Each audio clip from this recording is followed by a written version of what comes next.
Salut et bienvenue dans cette toute nouvelle vidéo. Aujourd'hui, ce sera une vidéo un petit peu spéciale que j'avais vraiment très envie de vous faire. Je vais vous partager des recettes, mais cette fois-ci, c'est pas les miennes. On va tester ensemble 4 recettes de 4 influenceurs fitness. Et je peux vous dire que j'ai adoré, mais vraiment, filmer cette vidéo, tester ces recettes. Donc vous allez voir ce que ça a donné, je vais tout vous montrer. J'espère que ça va vous plaire. Si d'ailleurs c'est le cas, n'hésitez pas à liker la vidéo, à vous abonner à la chaîne pour ne pas rater les prochaines vidéos que je vous prépare. Donc c'est parti, on commence avec la première recette.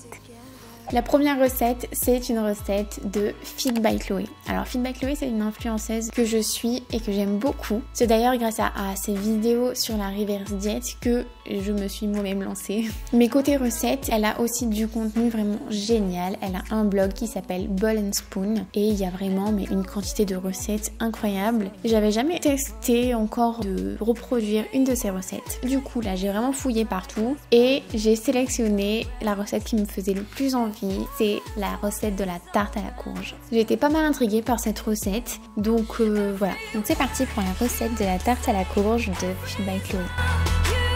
Alors pour la pâte, c'était vraiment hyper simple. Je vous avoue que je me demandais même comment ça allait pouvoir faire une pâte à la cuisson. Mais voilà, le truc un petit peu où j'ai galéré, c'est d'étaler la pâte, qu'elle était assez molle. Bon, au final, je m'en suis plutôt pas mal sortie.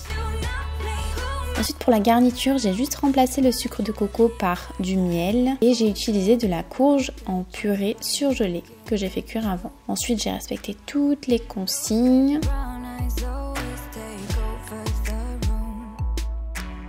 Alors par contre c'était vraiment plein à ras-bord, j'ai mis je sais pas combien de temps pour le mettre dans le four sans tout faire tomber.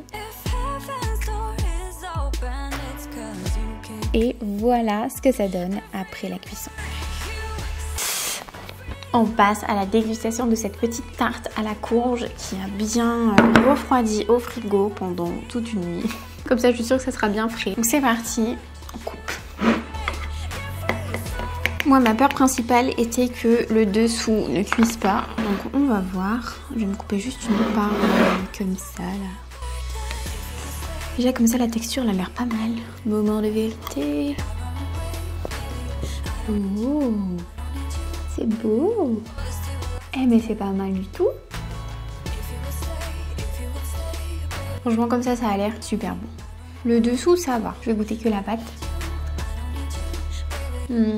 Ça ressemble un peu à une pâte sablée mais en pas sucré quoi. Donc moi j'aime bien. On sent bien la coco et l'amande en fait.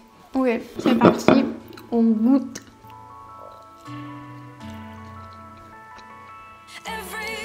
C'est un peu perturbant. C'est très peu sucré. Du coup, on sent énormément la courge. Peut-être que j'aurais dû mettre un petit peu plus de cannelle. Ça se marie hyper bien. Après, voilà, ça fait pas vraiment dessert, quoi. Ça fait... je saurais pas dire, c'est pas vraiment sucré. Ça fait pas très tarte sucrée. Ça fait un peu un entre-deux entre tarte salée et tarte sucrée. C'est ça qui est perturbant. Oh, franchement c'est bon. En plus c'est hyper frais. Moi j'adore ce genre de texture un peu flan, un peu crème. En plus c'est un truc que j'aurais jamais fait de moi-même, je suis sûre. Plus on mange en fait et plus on l'aime. Et plus on a envie d'en manger. Non, c'est bon. Non, c'est très bon. On va pas le dire, c'est bon. C'est vraiment des saveurs qui changent. C'est sûr que ça change de... les pancakes à la banane que tout le monde fait et tout ça. C'est original, ça se marie très bien. Moins qu'un petit peu. Je suis très contente d'avoir fait ça. Je l'aurais jamais fait moi-même. Voilà pour le petit test de la recette. Franchement, c'est une très bonne surprise. C'était très facile à faire. Je pense que n'importe qui peut y arriver.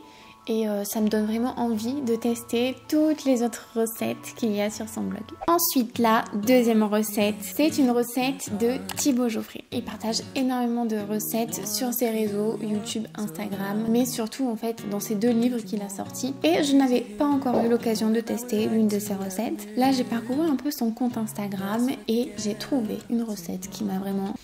fait de l'œil directement, une recette de sneakers healthy glacés. Moi en plus il faut savoir que les sneakers c'est mes barres de chocolat préférées. Si en plus c'est healthy, voilà on y va. On est parti pour faire les sneakers healthy de Thibaut Geoffrey. Donc là on commence par réaliser le caramel à base de dattes et là moi j'ai galéré comme pas possible. Je n'arrivais absolument pas à obtenir la même texture que lui, hyper bien mixé en fait. J'ai obtenu ça, voilà.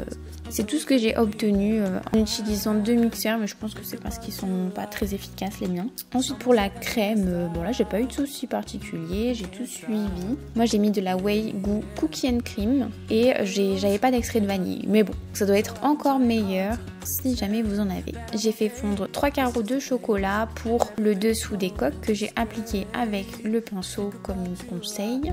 Puis bah là rien de plus simple, hein, il suffit de vraiment interposer les couches. Cette recette elle est vraiment très facile. Jusqu'au bout je pensais que ça n'allait pas fonctionner. J'y croyais moyen à ces coques en chocolat. Mais bon, vous allez voir le résultat.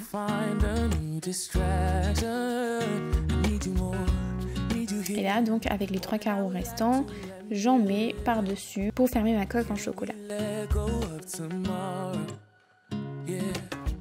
Je le mets au congélateur. J'ai eu pas mal de difficultés à les démouler, mais une fois que j'avais pris le coup de main, bon, ça allait mieux.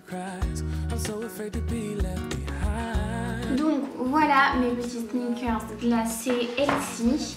Alors la coque elle n'est pas super belle, mais bon ils sont quand même réussis. Maintenant je vais voir s'ils sont bons, on va les goûter tout de suite.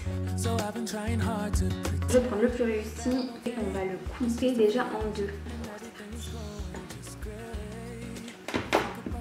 Mais c'est pas mal du tout.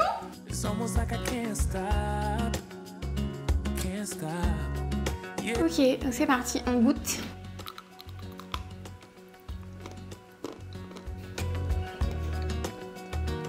Je regoute.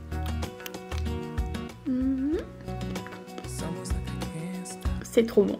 Franchement, c'est délicieux. J'en reviens pas. Faut que je vous montre à quel point c'est hyper crémeux à l'intérieur. Ça fait vraiment comme une crème glacée et l'espèce de mixture là de... comment ça s'appelle, de dattes. Bah franchement ça passe bien, ça passe même très bien, ça fait comme un petit caramel et le tout, mais ça se marie trop bien. Moi j'ai mis de la whey à la cookie and cream, mais c'est le peanut butter qui prend le dessus au niveau du goût. Franchement le mariage des saveurs, c'est trop bon. Mais c'est délicieux. C'est trop bon. Je m'attendais pas du tout à ce que ce soit aussi bon. Alors je sais pas si c'est vraiment, ça reproduit vraiment la barre Snickers, mais en tout cas c'est juste hyper bon. On a vraiment l'impression de manger une barre glacée, pas forcément Elsie. Je pense que beaucoup de personnes pourraient apprécier. On peut améliorer, je pense, le rendu. Ça pourrait être mieux au niveau du visuel si on mettait d'abord une couche de chocolat. Peut-être rajouter un carreau pour vraiment faire une couche plus épaisse. On le met au congèle un petit peu pour que ça prenne. Et ensuite, on vient mettre la garniture. On recouvre de chocolat et on le remet au congèle. Je pense que comme ça donnerait un visuel mais super beau. Merci Thibaut Geoffrey pour cette découverte, c'est juste trop bon. Miam. Comme vous avez pu le voir, c'était vraiment un délice. Il faut quand même du bon matériel, quoi. Il faut un bon mixeur. Moi le mien il commence à se faire un petit peu vieux, donc c'est peut-être pour ça aussi que j'ai un petit peu galéré. D'ailleurs vous allez voir que dans les recettes qui suivent, j'ai aussi galéré avec mon mixeur, oui. Après il faut juste voilà, avoir le coup de main et faire peut-être quelques petites corrections techniques, mais juste pour que ce soit beau. Mais en termes de goût, franchement c'est incroyable, c'est une énorme surprise pour moi. Donc je vais aller un petit peu plus voir ces recettes pour essayer peut-être d'autres choses. La troisième recette qu'on teste aujourd'hui, c'est une recette d'Amandine Lescuyer. Alors Amandine, elle partage énormément de recettes sur sa chaîne YouTube principalement. Après je sais qu'elle a sorti des e-books de recettes et sa marque de fabrique à elle, c'est le Elsie Vegan. Alors moi c'est vrai que les recettes 100% vegan, c'est pas trop ce que j'expérimente parce que je suis pas vegan à la base. Donc il y a vraiment des ingrédients que je n'utilise quasiment jamais. Du coup c'était vraiment obligé que je teste une de ses recettes. Alors j'ai parcouru pas mal de ses vidéos, je suis remontée assez loin et la recette qui me donnait le plus envie, c'est la recette du sandwich de cookies nice cream. Alors la nice cream c'est vraiment un peu sa marque de fabrique avec des cookies en plus vegan. Je me suis dit ouh, ça doit faire un petit combo assez sympa à tester. En tout cas ça donnait vraiment envie. Du coup j'ai testé cette recette, je vous montre ça tout de suite. Et maintenant on fait le cookie nice cream de Amandine Lescuyer. Voilà, j'ai fait tremper pendant quelques heures les dattes. Et pareil, mon mixeur, il m'a fait galérer, un truc de fou.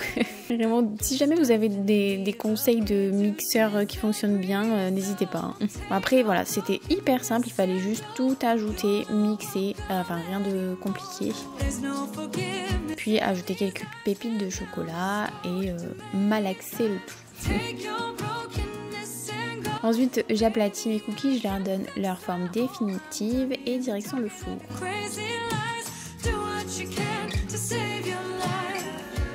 En tout cas, ils sont hyper beaux, hein, vraiment. Je crois que c'est les plus beaux cookies que j'ai jamais fait.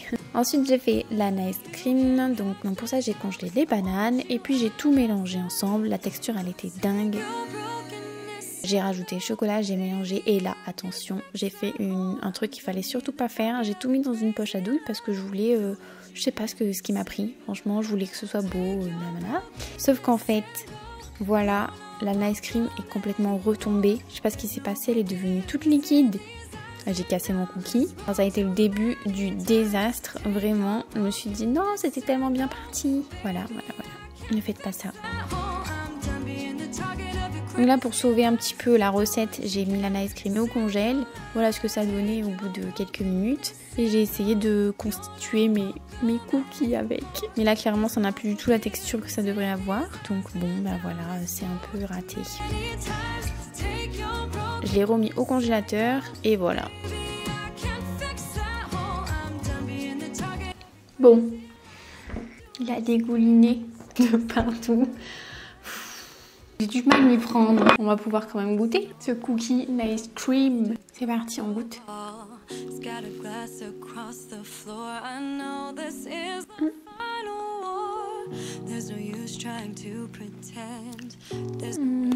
Je vais goûter le cookie tout seul parce que c'est un peu bizarre.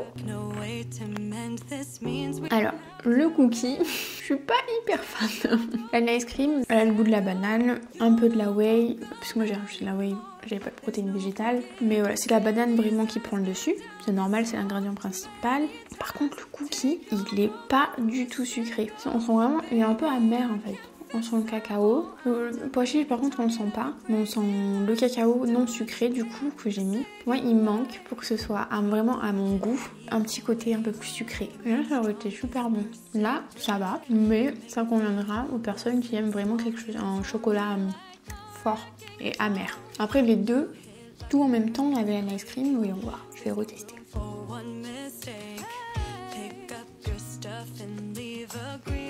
Non ça va. En fait c'est bon. Je pense que c'est peut-être un peu moins bon que ça le devrait pour moi. Parce que je vois que là j'ai de la date qui s'est mal mixée. Je pense que c'est parce que mon mixeur il mixe pas bien. Si on mixe bien la date, j'imagine que le sucre de la date serait parti mieux dans le biscuit. Ah oui, je viens d'avoir un bout de date. C'est meilleur. Par contre ça fait un gros goûter. Hein. Je pense que la prochaine fois, ce que je ferai, c'est que je rajouterai plus de whey dans ma nice cream et je mettrai soit de la stevia, soit du miel. Et voilà. Et après, je pense que ça sera très très bon. Et la prochaine fois aussi, j'essaierai pas de le mettre dans une poche à douille, blablabla. Je le mettrai directement dessus et direct au congèle. Tout fait bon. En tout cas, c'est une trop bonne idée. Je pense que j'ai réussi à le faire. Et je vous montrerai un résultat un peu plus beau. Encore une bonne recette. Et en plus, c'est vegan. Donc là, c'est cool. Enfin, moi je suis plus vegan parce que j'ai mis de la whey, mais normalement c'est de la protéine végétale, donc c'est vegan. Bon, comme vous avez pu le voir, j'ai un peu fait n'importe quoi. C'est dommage parce que ma ice cream, elle avait vraiment une texture mais parfaite. Je sais pas ce qui m'a pris de vouloir faire les choses parfaitement, là, tout bien, avec une poche à douille. Ça m'apprendra. Après, pour dire que c'est quand même une recette healthy vegan, c'est quand même... vraiment pas mal, c'est vraiment bien pensé, c'est sûr que je vais essayer de refaire cette recette pour la réussir parce que j'ai quand même un petit goût de inachevé. Et pour finir, la quatrième recette, c'est une recette de Juju Fit Cat. Elle m'inspire vraiment beaucoup dans la pratique sportive, Maintenant elle fait un petit peu moins de musculation, elle s'est plus tournée vers le crossfit, mais c'est l'une des personnes qui m'inspire beaucoup, qui n'a pas peur de forcer, qui n'a pas peur de prendre des charges lourdes, qui le montre, et vraiment ça j'aime beaucoup. Mais en plus de ça, elle fait des recettes, et d'ailleurs ce qui m'a donné envie de faire cette vidéo, c'est que je me suis acheté son livre de recettes à base de patates douces parce que ça m'intriguait énormément. Moi les patates douces, j'adore me les faire en frites au four avec du paprika fumé et un peu de cannelle. Mais c'est tout. Et là je me suis dit que c'était vraiment l'occasion d'essayer d'incorporer la patate douce dans d'autres préparations. J'ai sélectionné la recette qui me faisait le plus envie. Après il y avait d'autres recettes qui m'intriguaient comme son porridge à la patate douce. Ça va falloir que je le teste. Mais la recette que j'ai reproduite aujourd'hui, c'est son gâteau à la patate douce. J'avais vraiment envie de tester dans un gâteau la patate douce pour voir un peu ce que ça fait. Donc c'est ça qu'on va tester tout de suite. C'est parti. On est parti pour le gâteau à la patate douce de JujuFitCat. Donc j'ai bien mis le livre à côté pour pas faire de bêtises. Alors par contre j'ai pris de la patate douce et je l'ai cuit dans de l'eau parce que je n'ai pas de micro-ondes. Ensuite voilà, c'était très facile, il fallait tout ajouter. J'ai juste remplacé le sirop de coco par du miel et la purée de cajou par de la purée de cacahuètes. Et voilà, et j'ai pas mis la gousse de vanille parce que j'en avais pas. Mais ensuite voilà, il fallait juste tout mélanger, donc rien de plus simple franchement, hyper rapide à faire. Je l'ai mis dans un moule que j'avais huilé. Et ensuite j'ai déposé les noix sur le dessus pour essayer de faire un peu comme la photo. Ensuite il faut juste le faire cuire et c'est tout. Franchement c'est la recette la plus simple. Donc voilà ce que ça donne. En tout cas il sentait vraiment hyper bon.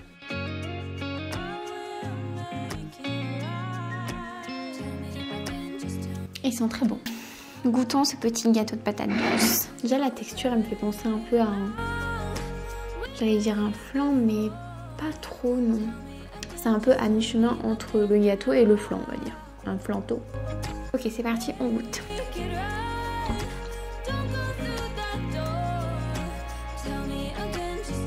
C'est bon, c'est très bon. On sent pas mal la patate douce, ce qui est normal. C'est pas mal humide, alors je sais pas si c'est parce que j'ai fait cuire la patate douce dans de l'eau au lieu de la faire cuire dans un micro-ondes. Les noix, on les sent bien sur le dessus. Non, franchement, c'est très bon. J'ai l'impression que c'est un petit goût de noisette, alors qu'on n'a pas mis de noisette. En fait, ça a un petit goût de grillé, quoi.